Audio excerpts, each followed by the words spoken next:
여러분, 이런 우화를 많이 들어보셨을 겁니다.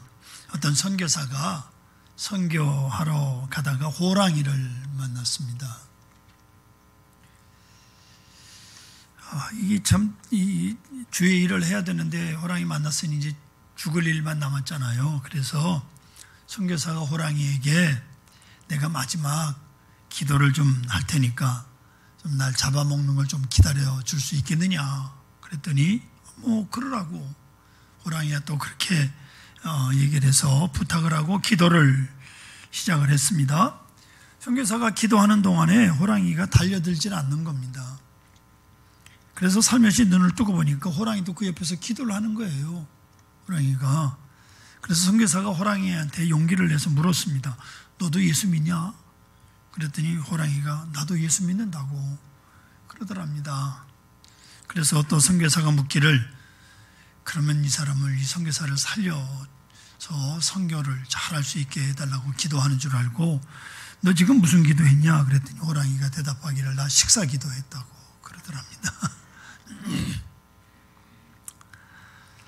재밌는 이야기이긴 합니다만은 정말 우리가 지금 살고 있는 이 세상 이렇게 우화적인 면이 있다면 이 세상 살아가기가 훨씬 더 쉽고 재밌을 거예요.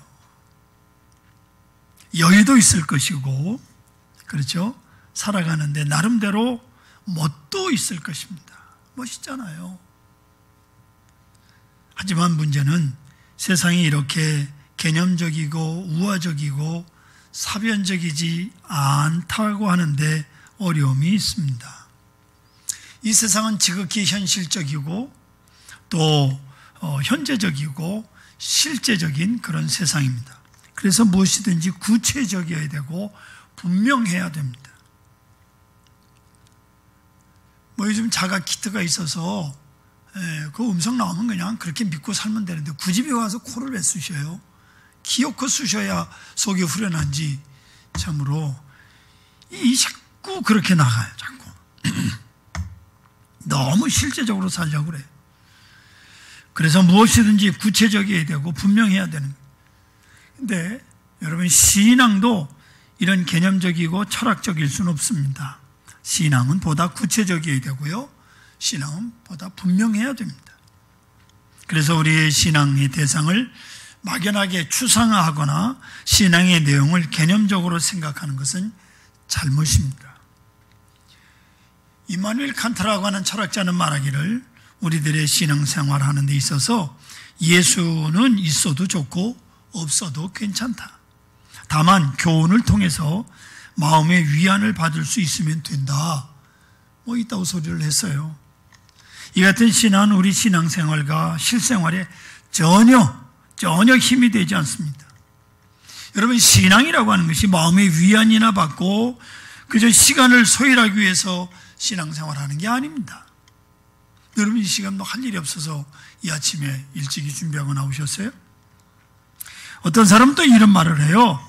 마음이 허전하니 예수나 믿어볼까? 이거 참 황당한 소리입니다. 지 마음 허전한데 무슨 신앙은 결코 이런 게 아니에요. 한번 그냥 믿어볼까가 아닙니다. 어떤 사람은 신앙 때문에 목숨을 버리기도 하잖아요. 신앙 때문에 생사의 기도에서 죽음을 택한 사람들이 얼마나 많은데요. 그래서 신앙은 내용이 있고 구체적일수록 좋습니다. 저도 그래서 되도록이면 개념적인 설교를 피하고 설교가 막연하고 개념적이고 추상적이면 힘이 없거든요. 좀 더 구체적이고 성경적이고 신앙적인 내용으로 설교하려고 노력을 합니다. 그러다 보니까 자꾸 천국을 말하게 되고요. 또 자꾸 여러분들 삶에 있어서 회개를 설교를 하고 변화를 말하고 십자가의 죽음과 부활 그리고 심판과 종말을 말씀하는 이유가 바로 거기에 있습니다. 이 신앙의 핵심이기 때문에 그렇습니다. 성도 여러분, 우리는 신앙을 갖되 이렇게 분명하고 구체적인 신앙을 가져야 합니다. 그러면 이 같은 신앙이 우리에게 주는 놀라운 은혜가 있습니다. 오늘 본문을 통해서 그 은혜를 몇 가지로 정리하려고 합니다. 첫째로 화평입니다.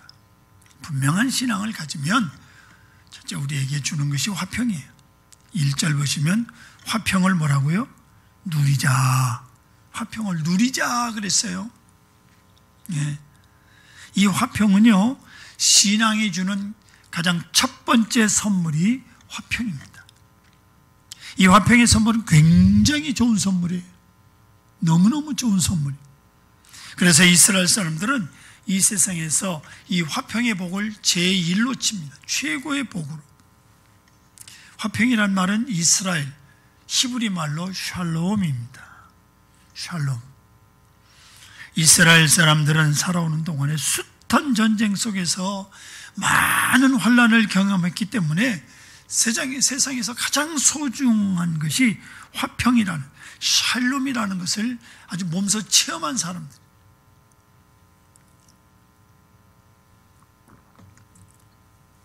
우리나라는 복의 개념을 말할 때 물질로 말하고 물량적인 것으로 복의 개념을 말합니다. 새해 복 많이 받으세요 라고 하는 말은 새해 돈 많이 버세요 라는 말이에요.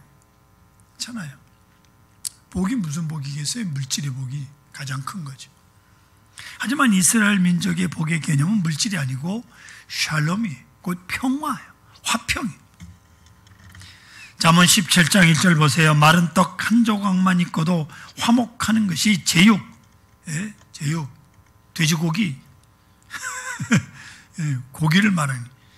예, 집에 가득하고도 다투는 것보다 나으니라. 이렇게 말씀하고 있습니다. 그래서 오늘 본문 1절에도 화평을 누리자라고 성경은 말씀하는 거예요. 누리세요, 화평을. 누리셔야 됩니다. 문제는 사람들이 이 화평이 소중한 것을 언제 알게 되느냐면 화평이 깨진 후에야 알게 된다는 거예요. 화평이 있을 때는 그 화평이 얼마나 소중한가를 몰라요. 그러다가 화평이 깨지고 불안 다음에 가서야 사람이 화평이 소중하다는 것을 알게 됩니다. 그래서 사람들이 후회합니다. 여러분, 있을 때 잘하십시오.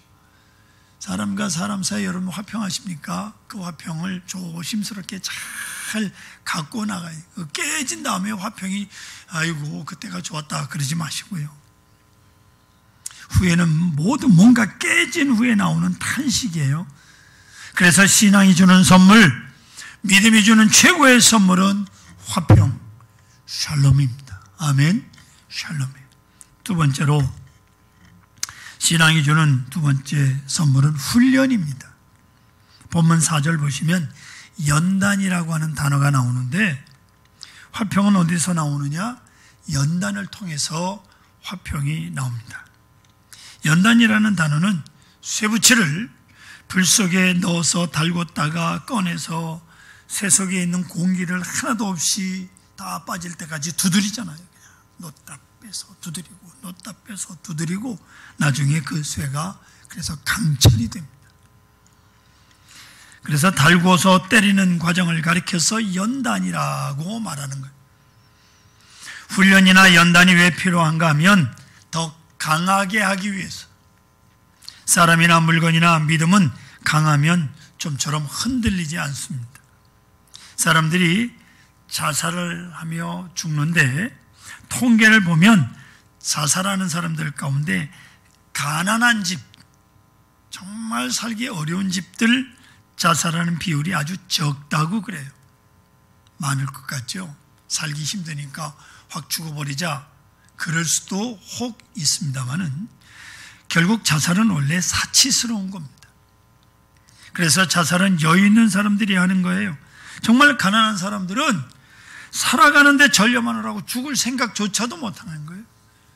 오늘 한 끼 먹었으면 내일 뭘 먹을까 그거 염려하며 열심히 나가 일할 사람이 언제 죽을 생각을 하겠습니까? 돈 많고 한가하고 유복하게 자란 사람들의 마음이 유약하고 멘탈이 약해서 자살하고 죽는 거예요. 편안하고 유복하게 자란 사람들 의식주가 얼마나 귀한 것인가를 몰라요. 당연한 걸로 알잖아요. 그런데 사람이 굶주리게 되면 차디찬 얼어붙은 밥 한 덩어리라도 그게 금덩어리보다 더 귀한 것을 알게 됩니다. 정말 배고픔으로 연단을 받고 환난을 당해보고 고통을 당해본 사람은 세상을 보는 가치관이 다르죠. 이런 사람은요, 세상에서 정말 중요한 것이 무엇이고 더 소중한 것이 무엇이고 꼭 있어야 될 것이 무엇인가를 잘 압니다. 그래서 이런 사람은요, 전략이라는 말을 하지 않아도 스스로 아낄 줄 알아요. 너무 심하면 구두쇠가 되겠지만 그래도 아끼는, 이 같은 가치관이 어디서 나오느냐? 바로 연단을 받고 훈련을 받고 환난을 통해서 얻어지고 알게 되는 거예요. 그렇기 때문에 철없이 자라고 응석을 받으며 편안하게 자란 남자아이들이 군대에 갔다 오면 단단해지는 이유가 거기 있는 거예요. 강한 훈련을 통해서 시야가 넓어지고 생각이 바뀌고 느낌이 달라지고 마음이 커지는 거예요. 공부 안 하는 애들 너무 걱정하지 마시라고. 고등학교 졸업 맞고 군대 보냈어요. 군대 갔다 오면 공부하는 거 열심히 합니다. 이게 달라져요. 그게 달라지는 거예요. 사기꾼 야곱이 성자 이스라엘로 이름이 바뀌기까지 그는 연단의 삶을 살았어요. 그래서 그가 이스라엘이라는 이름으로 바뀌는 거예요. 그 훈련의 기간이 바로 하나님이 우리와 함께하는 기간이요, 나와 함께하는 기간. 사람들은 대부분 그 훈련 기간 동안에 하나님을 만나게 됩니다. 그래서 하나님을 실제적으로 체험하게 됩니다. 그리고 나서는 정오의 빛같이 빛나는 존재로 우뚝 서게 되는 거예요. 하나님을 만나야 되는 거예요. 야곱의 아들 요셉이 역시 그 강한 훈련을 받고 나서 비로소 애굽의 총리가 되고 30세 젊은 나이에 나이 많은 문무개 백관을 당당하게 거느리잖아요. 자기보다 한 배나 나이 더 많은 문무백관을. 무슨 힘으로 30세 젊은 요셉이 그럴 수 있었느냐 하면 그는 이미 어렸을 때 형들에게 노예로 팔려가는 경험이 있고요, 애굽에서 종살이하는 경험이 있었고요, 억울한 누명을 쓰고 감옥살이 했던 경험들, 그가 겪은 그 훈련 기간을 통해서 얻는 지혜로 그렇게 다른 사람들을 거느리고 다스릴 수 있는 거예요. 그 결과 요셉은 애굽의 국무총리가 돼서 나라를 다스리게 된 겁니다. 이것이 훈련과 연단의 의미예요. 때문에 믿음의 사람들에게 화평도 좋지만은 이 같은 연단도 신앙이 주는 거예요. 이 같은 연단을 받고 나서 사람은 신앙이 아주 강한 사람으로 변하기 때문이옵시다. 할렐루야. 세 번째로 신앙이 주는 유익이 뭐냐? 인내옵시다. 인내의 힘은 순전히 믿음이 주는 선물이에요. 인내는 연단을 만들어내거든요. 사람이 연단을 받고 훈련을 받음으로써 강인한 인내의 힘을 발휘하게 됩니다. 그래서 겸손은 훈련받지 않은 사람은 해낼 수 없는 고상한 능력이고 힘이 바로 겸손이. 그러면 인내가 무엇입니까?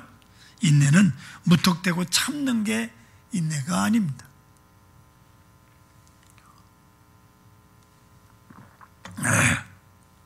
내 주머니에 돈이 얼마 없습니다. 아니, 하나도 없습니다.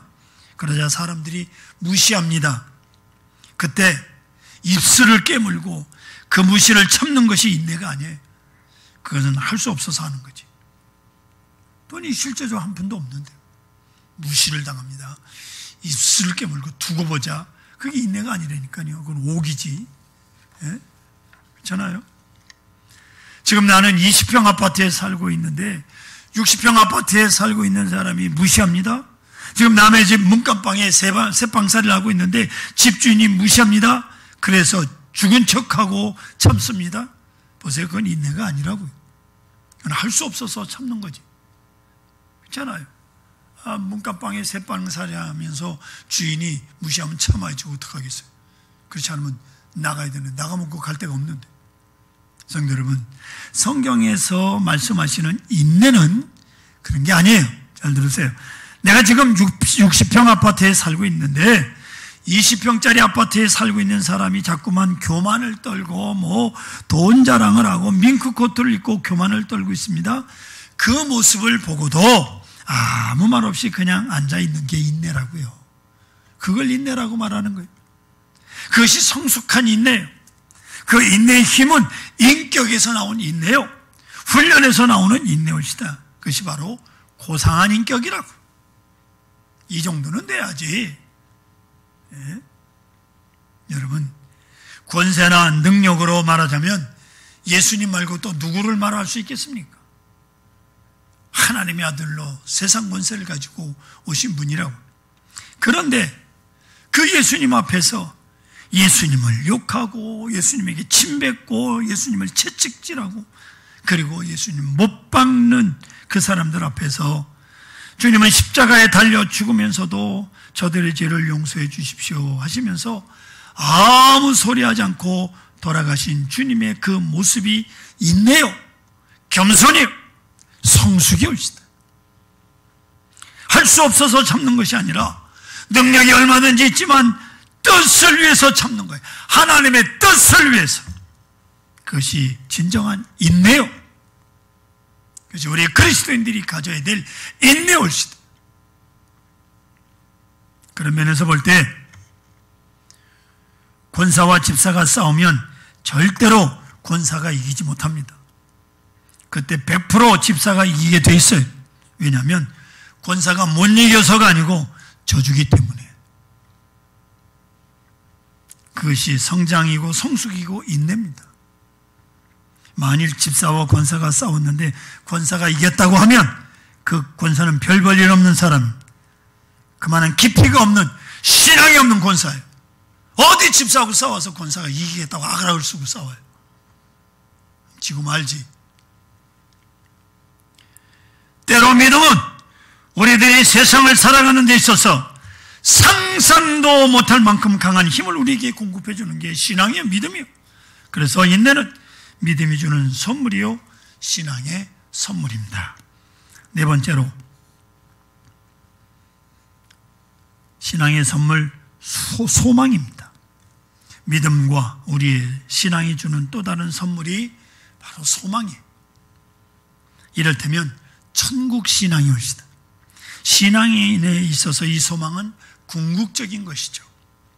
사람들이 신앙생활을 하면서 자꾸 흔들리는 것은 신앙이 분명하지 않아서 그렇습니다. 그렇기 때문에 흔들릴 수밖에 없어요. 어느 연세 많으신 권사님께서 수술을 받기 직전에 신방을 갔습니다. 오래전 이야기지만 그때 수술실로 가시면서 권사님이 하시는 말씀이, 목사님 걱정 없습니다. 이제 죽으면 하나님 나라 갈 텐데요. 무엇이 두렵습니까? 뭐 수술하다가 잘못될 수도 있잖아요. 그러면 이제 하나님 나라 가는데 뭐가 두렵습니까? 얼마나 여러분 소중한 믿음입니까? 오히려 위로하러 갔다가 목사가 위로받고 와요. 그 위급한 상황 속에서 마음이 초연할 수 있는 겁니다. 그게 신앙이죠. 만일 그 상황 속에서 그런 소망이 없고 그런 믿음이 없다고 한다면 그 시간이 얼마나 두렵고 떨리는 시간입니까? 하나님, 목사님 어떻게 해요? 목사 보러 어떡하라고요? 예? 의사가 수술하는 거지 목사가 수술하나? 그렇게 호들갑을 떨면 소는 누가 키워? 그러면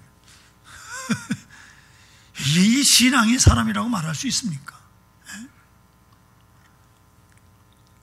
우리 교회 어느 권사님이 참 이단들이 가서 얘기 들어보면 별 거짓 깽깽이 같은 이단들이 다 와. 더 깊이 말할 수가 없어요. 아주 집요하게 찾아온다. 근데 그 권사님은 아주 단순한 분입니다. 초등학교도 못 나왔으니 얼마나 단순하겠어요. 유일하게 이 권사님이 하시는 말씀이 뭐냐면, 오직 믿음으로 구원은 얻는다는 우리 목사님이 그렇게 말씀하셨다고 그렇게만 대답한대. 예? 오직 믿음으로 구원 얻는다. 그 확신 고백을 한다고 그래요. 예? 걱정을 안 해요. 뭐 온갖 것들이 다 와라. 끄떡도 오직 믿음으로. 네? 믿음은 우리에게 그런 선물을 주는 거예요. 우리의 신앙이 바로 이런 선물을 주시는 거예요. 천국 소망과 신앙, 얼마나 소중한 힘인지 모릅니다.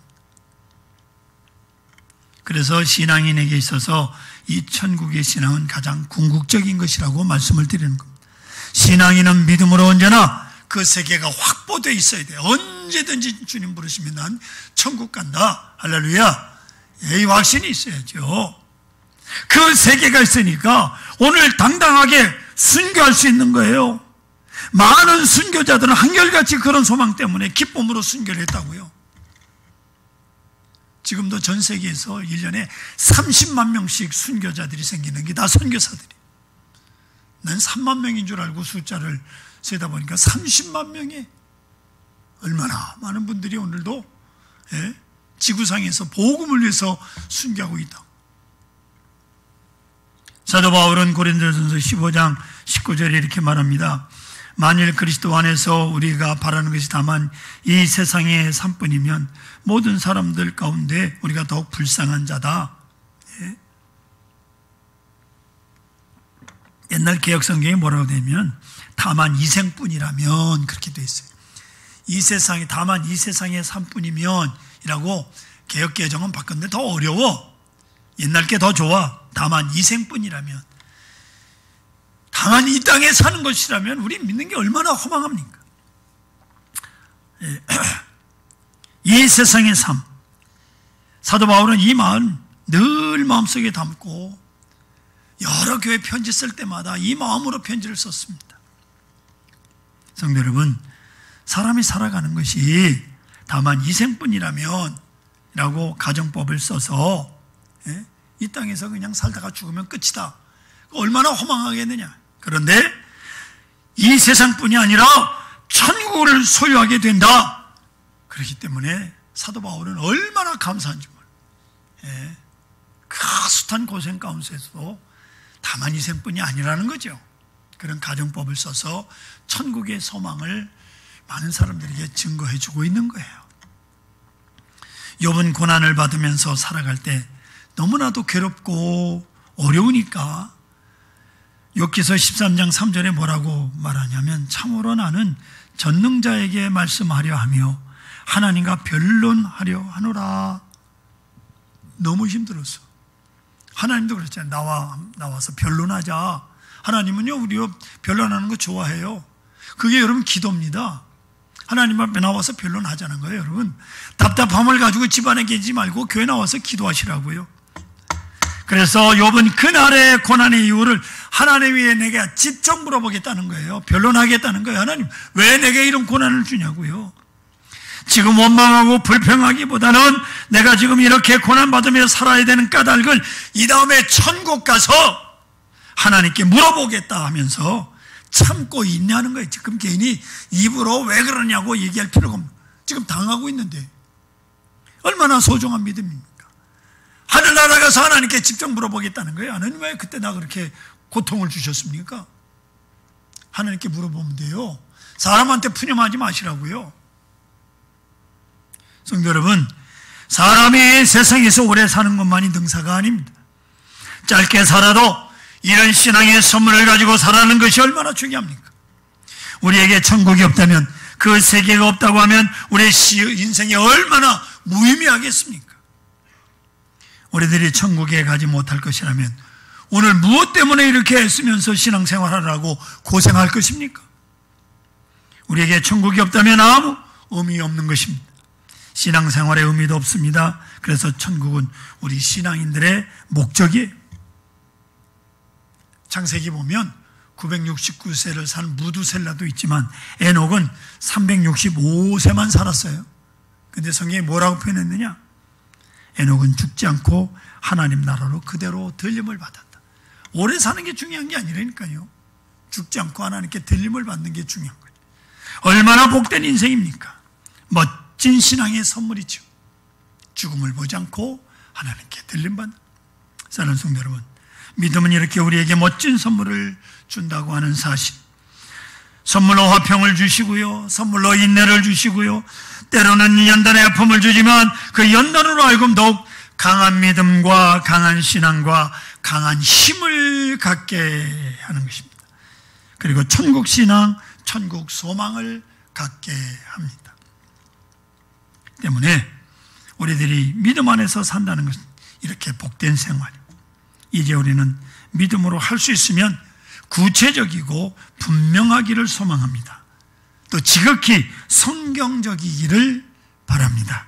그래서 멋진 선물을 받으시고 세상 누구보다도 확신 있게 살아가시기를 축원합니다.